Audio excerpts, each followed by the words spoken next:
ایک سے ایک کھانا، اور آج یہ نہیں کھانا، آج میری مرضی کا کھانا، یہ میری مرضی کا، یہ میرے بچے کی مرضی کا، یہ فلانے کی مرضی کا، وہ خواہشات کا انبار.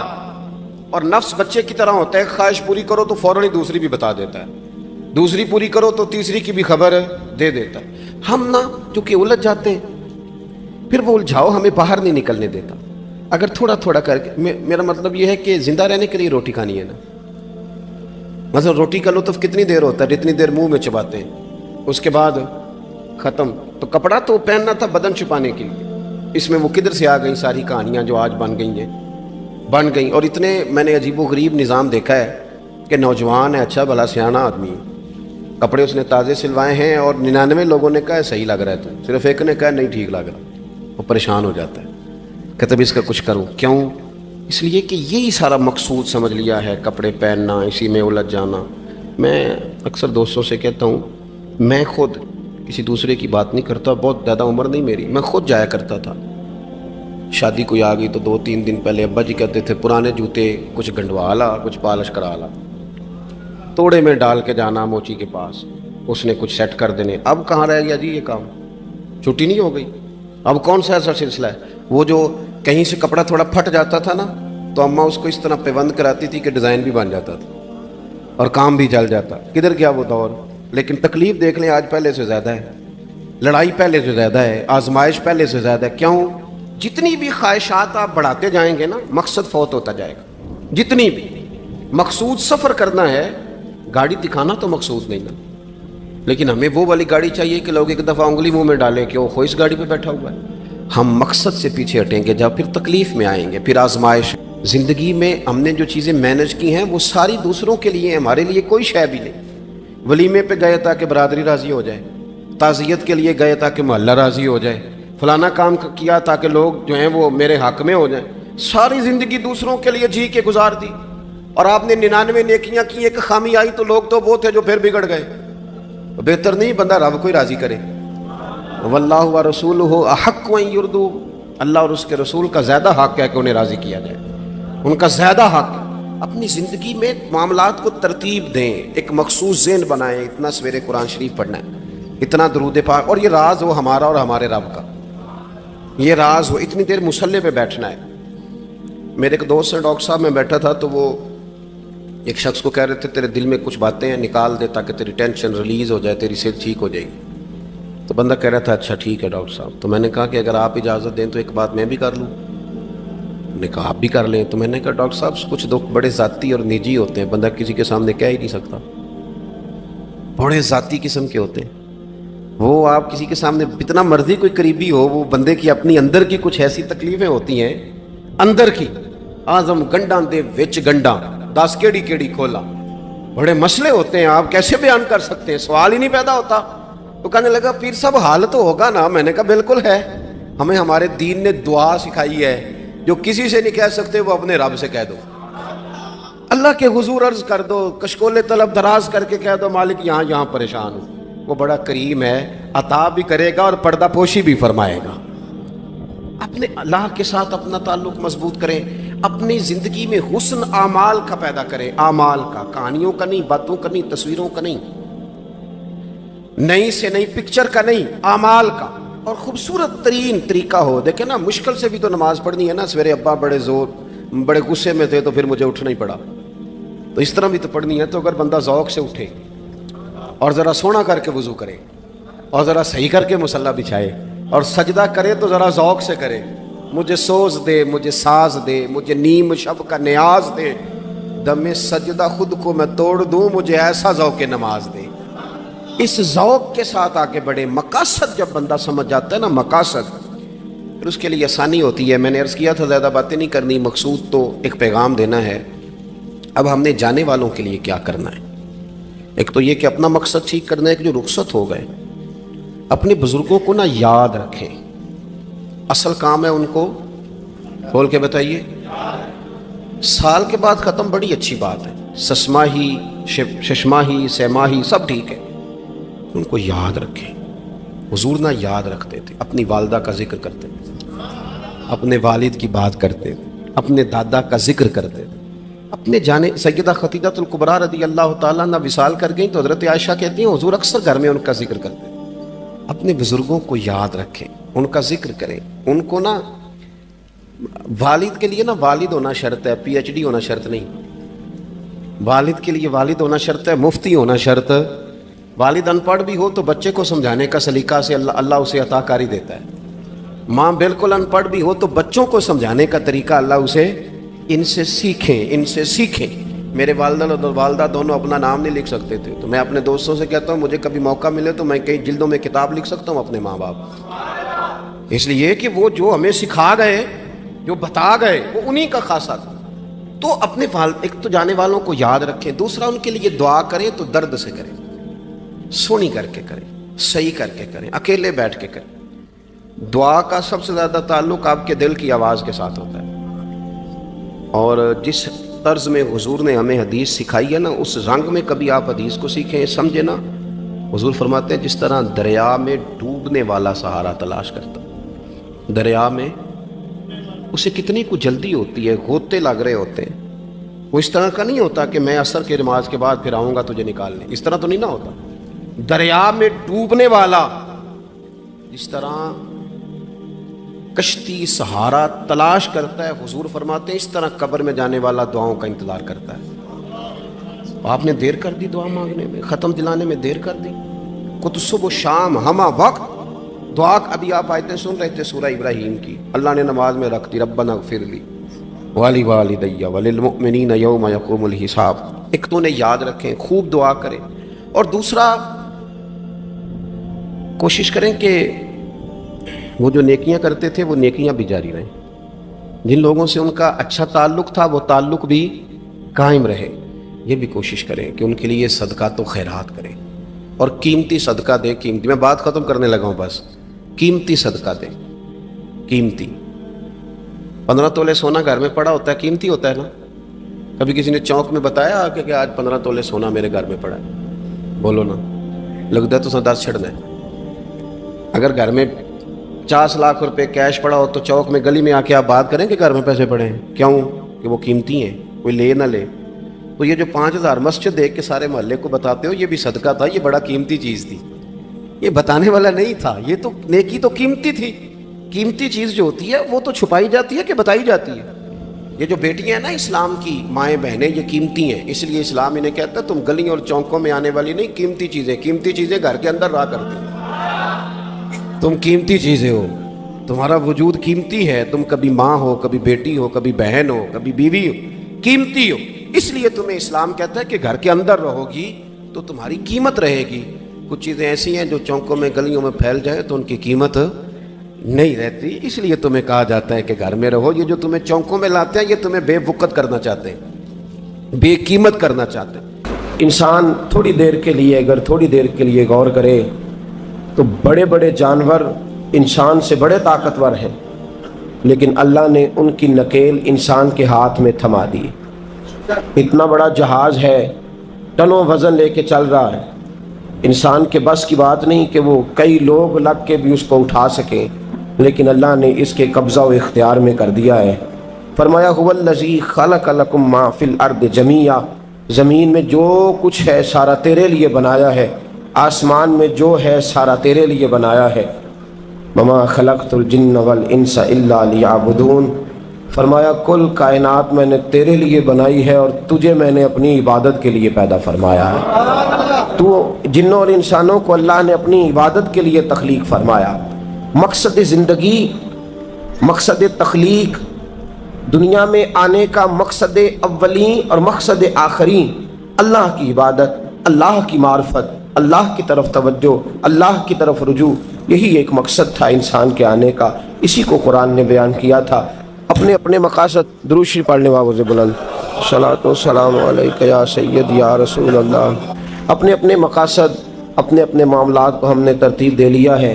صبح سے شام تک کے معاملات سارے کے سارے ہمارے ذاتی، نجی اور ہمارے اپنے بنائے ہوئے مقاصد کے تحت گزر رہے ہیں، حالانکہ رب کریم نے فرمایا کہ انسان میں نے تجھے اپنی عبادت کے لیے بنایا ہے، اپنے لیے تجھے بنایا ہے، تو میری بارگاہ میں سجدہ ریز ہو، تو میری بارگاہ کی طرف توجہ کرے، تو میرے لیے تسبیح پڑھے، تو تحلیل کے جملے بولے، تو تکبیر کہے، تو میرے محبوب پہ نازل ہونے والے قرآن کی تلاوت کرے۔ تجھے تو اس لیے بنایا تھا۔ عبادت کا معنی یاد رکھیے گا، عبادت کا معنی فقط نماز پڑھنا نہیں، عبادت کا معنی صرف نماز پڑھنا نہیں، نماز عبادت کا ایک جز ہے، نماز عبادت کا ایک حصہ ہے۔ عبادت نماز پڑھنے کا نام نہیں، عبادت روزہ رکھنے کا نام نہیں، عبادت صرف اور صرف حج کرنے کا نام نہیں، فقط ذکر فکر کرنا عبادت نہیں، بلکہ اللہ کا حکم ماننے کا نام عبادت ہے۔ خدا رسول کی بات ماننے کا نام عبادت ہے۔ جہاں جانے کا خدا حکم دے وہاں چلے جاؤ، یہ عبادت ہے۔ جہاں جانے سے منع کر دے وہاں کبھی نہ جاؤ، یہ عبادت ہے۔ اگر نماز پڑھنے کا نام ہی عبادت ہوتا تو پھر فجر کی فجر کے وقت کیوں پڑھنی پڑتی، پھر ظہر میں ہی کیوں فرض ہوتی، پھر عصر کا وقت مغرب میں جا کے کیوں نہ شروع کیا جاتا، پھر انسان کی مرضی تھی جب پڑھ لیتا۔ فرمایا نہیں، عبادت میری ہے، اصل میری اطاعت ہے۔ میں جب کہوں کہ یہ فجر کا وقت ہے تو تجھے فجر مان کے پڑھنا، جب کہوں ظہر کا وقت ہے تو ظہر مان کے۔ ہم نے عبادت کو مخصوص کر دیا، مسجد میں چلے جانا، نفل پڑھ لینا، کچھ دیر قرآن شریف پڑھ لینا، کچھ دیر اللہ کی عبادت کر لینا، کچھ دیر ذکر اذکار کر لینا، اس کا نام عبادت ہے۔ اور باہر نکل کے بے شک جھوٹ بولے، باہر نکل کے بے شک غیبت کرے، باہر نکلے اور کم تولے، باہر نکلے اور اپنی من مرضی کرے، تو یہ عبادت نہیں۔ اس لیے کہ ہم اس خدا کے ماننے والے ہیں جو صرف مسجد میں نہیں ہوتا، بلکہ جلوہ تیری ذات کا کو بکو ہے، میں جدھر دیکھتا ہوں ادھر تو ہی تو ہے۔ ہمارا خدا صرف مسجد میں نہیں ہے، اللہ ہر جگہ ہے۔ جے میں تینوں اندر جانا پھر مقید جانا، جے میں تینوں باہر سمجھا اندر کون سمانا، اندر بھی تویں باہر بھی تویں وچ بلا کون نمانا۔ اصل بات یہ ہے کہ جب خدا ہر جگہ ہے تو اللہ تبارک و تعالیٰ کا حکم ہر جگہ ماننا ہے، ہر جگہ اطاعت کرنی ہے، ہر لحاظ سے۔ رب کی بات ماننے کا نام عبادت ہے، اللہ کی، اس کے رسول الپاک صلی اللہ علیہ وسلم کی بات ماننے کا نام، توجہ ہے آپ کی میری بات پہ؟ عبادت کا مفہوم سمجھیے گا، عبادت کا مفہوم سمجھیے گا۔ ہمارا وہ دین نہیں جو پنڈتوں جوگیوں راہبوں کا مذہب ہے کہ جنگلوں میں نکل جاؤ تسبیح لے لو، میں کھٹکتا ہوں دل عالم میں کانٹے کی طرح اور تو فقط اللہ اللہ اللہ۔ یہ مذہب نہیں۔ ہمارا دین کہتا ہے مسجد میں بیٹھ کے جو ذکر کرے گا اسے بھی ثواب ملے گا، اور جو محنت کر کے کما کے بچوں کو کھلائے گا اسے بھی ثواب ملے گا۔ ہمارا دین یہ کہتا ہے جو مسجد میں بیٹھ کے قرآن پڑھے گا اسے بھی ثواب ملے گا، اور جو گلی میں پڑا ہوا کانٹا اٹھا دے گا اسے بھی اللہ اجر عطا فرمائے گا۔ اللہ کا حکم ماننا، اللہ کا حکم ماننے کا نام عبادت۔ محمود غزنوی کے پاس ہیرا ہے، محمود غزنوی کے بڑے غلام تھے تو ایک بڑا پیارا تھا اسے، آپ جانتے ہیں اس کا نام کیا تھا؟ ایاز محمود غزنوی کو بڑا تو حسد شروع ہو جاتا ہے ہر جگہ، اللہ ماشاءاللہ۔ لوگ کہنے لگے بادشاہ ہر وقت اسی کو پیار کرتا رہتا ہے، ہر وقت اسی کی طرف توجہ کرتا رہتا ہے۔ بادشاہ نے ایک دن آزمانا چاہا، اتنا ہیرا تھا، موٹا ہیرا بادشاہ کے پاس۔ بادشاہ نے ایک وزیر صاحب کو بلایا، کہا یہ اینٹ پکڑو، ہیرے پہ مارو، اسے توڑ دو۔ کہنے لگا بادشاہ بات تیری ٹھیک ہے پر بڑا قیمتی ہیرا ہے، کیوں تڑوا رہے ہیں آپ؟ مال خزانہ میں رکھ دیں، کام آئے گا، کسی نہ کسی جگہ پہ استعمال ہو جائے گا، آپ کیوں اس کو تڑوانے کی ضد کر رہے ہیں؟ بادشاہ سلامت نے کہا اچھا تم نے ٹھیک مشورہ دیا، میں ہی جذبات میں آ گیا تھا۔ ایک دوسرے آدمی کو بلایا، اس کو کہا یہ ہیرا توڑنا ہے۔ اس نے کہا بادشاہ مجھے لگتا ہے پوری دنیا میں اتنا موٹا ہیرا تیرے پاس ہے، کسی اور کے پاس نہیں ہوگا، یہ توڑنے کی چیز نہیں تجوری میں سنبھالنے کی چیز ہے، اسے سنبھال کے رکھ۔ تیسرے کو بلایا، چوتھے کو بلایا، جس کو بھی بلاتا رہا وہ بادشاہ کو سمجھاتا رہا، جس کو بلایا بادشاہ کو سمجھایا۔ ایاز کی باری آئی، کہا ایاز ادھر آ، توجہ ہے آپ کی؟ ایاز ادھر آ، یہ ہیرا تو توڑ دے۔ اس نے اینٹ پکڑی، زور سے ماری، ہیرا توڑ دیا۔ بادشاہ کہنے لگا بڑا بیوقوف ہے بھائی تو، یہ سارے میرے خیر خواہ تھے مجھے سمجھاتے رہے اور تو نے خیال ہی نہیں کیا، میں بیوقوف تھا تو تو بھی ساتھ ہو گیا، توڑ ہی دیا۔ کہنے لگا بادشاہ غلطی ہو گئی، مجھ سے غلطی ہو گئی، مجھے نہیں توڑنا چاہیے۔ اس نے کہا اچھا چل چھوڑ، ایک بات بتا، تیرے سامنے جو سب مجھے مشورے دے رہے تھے تو نے کیوں نہیں دیا؟ میں نے تجھے کہا توڑ دے، کیا لفظ ایاز نے کہے، کمال کر دی۔ کہنے لگا بادشاہ میرے دل میں خیال آیا ہیرا ٹوٹتا ہے تو ٹوٹ جائے، میرے بادشاہ کا حکم نہیں ٹوٹنا چاہیے۔ یہ ٹوٹتا ہے تو ٹوٹ جائے، یہ کرچی کرچی ہوتا ہے تو ہو جائے، خزانہ خالی ہوتا ہے تو ہو جائے، لیکن میرے مالک کا حکم نہیں ٹوٹنا چاہیے۔ بادشاہ میں ہر چیز توڑ دوں گا پر میں تیرا حکم نہیں توڑ سکتا۔ بس دوستو یہی عبادت ہے، بلا مثال و بلا تشبیہ بات سمجھیے گا۔ جس نے خدا کا حکم توڑ دیا اس نے عبادت نہیں کی، اور جس نے خدا کا حکم اچھا آؤ نماز کے لیے، دکان کا وقت ہے، گاہک بھی زیادہ آ گئے ہیں، رش پڑ گیا ہے، اب تھوڑا وقت مشکل ہو جائے گا، ذرا تھوڑی دیر میں پڑھ لوں گا۔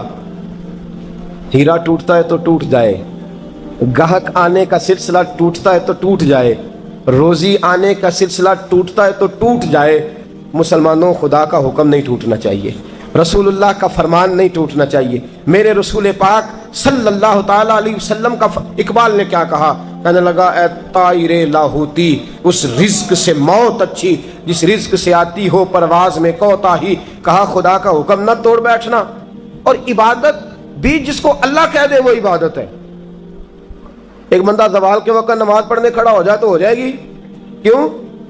نماز نہیں پڑھ رہا۔ اچھا میں آپ کو روایت سناتا ہوں، شیر خدا مولا کائنات حضرت علی المرتضی رضی اللہ تعالیٰ عنہ فرماتے ہیں رسول پاک صلی اللہ علیہ وسلم نے ہمیں منع فرمایا جب عید الفطر کا دن ہو یا عید الاضحیٰ کا دن ہو تو تم نے کیا کرنا ہے، فجر کی نماز پڑھنی ہے، اس کے بعد اشراق چاشت نہیں پڑھنی، فجر سے لے کر عید کی نماز تک درمیان میں کوئی نماز نہ پڑھنا۔ جب عید کی نماز ہو چکے پھر تمہیں اجازت ہے جتنے مرضی نفل پڑھو، لیکن فجر سے لے کر عید تک تم کوئی اور نماز نفل درمیان میں نہ پڑھنا۔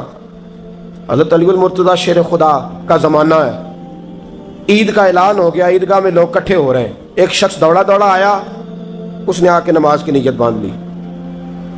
توجہ ہے آپ کی؟ میں نے کہا عبادت ہے خدا کا حکم ماننے کا نام۔ حضرت علی رضی اللہ تعالیٰ عنہ نے نماز کے بعد اس شخص کو بلایا، فرمایا ادھر آ، تجھے نہیں پتا کہ جب تک عید کی نماز نہیں ہوتی کوئی اور نفل نہیں پڑھیں گے؟ کہنے لگا جی میں نے نماز ہی پڑھی ہے، کوئی جرم کیا ہے؟ نماز پڑھی ہے نا، میں نے سجدہ کیا ہے، کوئی جرم ہے؟ حضرت علی نے تلوار نکال لی، فرمایا جو مصطفیٰ کی سنت توڑ کے نفل بھی پڑھے گا میں اس کا بھی سر قلم کر دوں گا، جو رسول پاک کے حکم کے خلاف عبادت بھی کرے گا اس کو بھی قتل کر دیا جائے گا۔ توبہ کر۔ یاد رکھیے گا عبادت خدا رسول کی بات ماننے کا نام ہے۔ آپ سویرے 8 بجے اٹھ کے کھڑے ہو جائیں کہ میں نے تو فجر پڑھنی ہے، فجر کا وقت 8 بجے نہیں ہوتا، وہ گزر گئی 4 بجے، 4:15 بجے ہو چکا۔ ایک شخص شام 7 بجے کھڑا ہو جائے کہے جی میں تو ظہر کی نماز 7 بجے پڑھا کروں گا، یہ کیسے ممکن ہے؟ اس کا وقت تو 2 بجے کے راؤنڈ اباؤٹ ہے، تجھے اسی وقت ادا کرنی۔ یاد رکھیے گا عزیز ساتھیو، عبادت اللہ کا حکم ماننے کا نام ہے، لیکن عبادت کی بہت بڑی جو ایک رکن ہے، عبادت کا بہت بڑا جو ایک جز ہے وہ نماز پڑھنا، بہت بڑا جز۔ حضرت محمد بن ابی بکر حضرت صدیق اکبر کے صاحبزادے رضی اللہ تعالیٰ عنہ کیا فرماتے ہیں مسلمانوں بڑے نصیبوں والے ہو، بڑے نصیبوں والے ہو، تمہیں تو اللہ کی بارگاہ میں جانے کے لیے اجازت ہی نہیں لینی پڑتی، اللہ نے تمہارے لیے دروازہ ہی کھول دیا ہے۔ جب دل کیا، وضو کیا، نماز کی نیت باندھی، اللہ کے دروازے کھل گئے، اور بغیر کسی ترجمان کے تم نے اپنے رب سے بات کرنی شروع کر دی۔ عبادت ایسی نعمت ہے، اللہ کی بارگاہ میں کھڑے ہونا، سجدہ کرنا اتنی بڑی فضیلت کی بات ہے۔ یہ حدیث میرا خیال ہے آپ کو کبھی بھولنی نہیں چاہیے۔ سید عالم نور مجسم شفیع معظم صلی اللہ علیہ وسلم نے فرمایا بتاؤ اگر کوئی کسی کے گھر مہمان جائے تو میزبان اس کے ساتھ کیا سلوک کرے گا؟ تو صحابہ کہنے لگا یا رسول اللہ جتنا میزبان اچھا ہوگا اتنا ہی اچھا سلوک کرے گا، جتنا وہ اعلیٰ ہوگا اتنا ہی اعلیٰ سلوک کرے گا، جتنا وہ عرفہ ہوگا اتنی ہی اس کی بات بھی بڑی ہوگی۔ نبی پاک صلی اللہ علیہ وسلم نے فرمایا جو مسجد جاتا ہے وہ اللہ کا مہمان ہے، جو مسجد جاتا ہے وہ اللہ کا مہمان ہے۔ فرمایا میزبان کے ذمے ہے کہ مہمان کے اوپر رحمت کرے، کرم کرے۔ فرمایا جب تو مسجد جاتا ہے تو خدا بھی رحمتوں کے دروازے کھول دیتا ہے، اللہ تیرے لیے فضل کے دروازے کھول دیتا ہے۔ نبی پاک صلی اللہ تعالی علیہ وسلم نے فرمایا جب تو اپنے گھر سے مسجد جانے کے لیے ابھی نکلتا ہے، ابھی تو گیا نہیں، ابھی تو نکلا ہے، فرمایا تو نے سیدھا پیر اٹھایا ہے تو تیرا ایک درجہ بلند ہو گیا ہے، تو نے الٹا قدم اٹھایا ہے تو تیرا ایک گناہ معاف ہو گیا ہے، پھر تو نے سیدھا قدم اٹھایا ہے تو تیرا ایک درجہ بلند ہو گیا. اپنی اپنی طبیعت ہے نا. حضور نے حدیث سنائی. حضرت سیدنا اسید بن حذیر رضی اللہ تعالیٰ عنہ دیہاتی آدمی تھے. مسجد نبوی سے دور گھر تھا. مسجد آنے جانے کے لیے گدھا رکھا ہوا تھا. گدھے پہ بیٹھ کے مسجد آتے تھے, نماز پڑھ کے اسی پہ بیٹھ کے لوٹ جاتے تھے. جس دن حضور نے فرمایا نا ایک قدم پہ ایک گناہ معاف ہوتا ہے, ایک قدم پہ ایک نیکی ملتی ہے, گدھا گھر ہی چھوڑا ہے.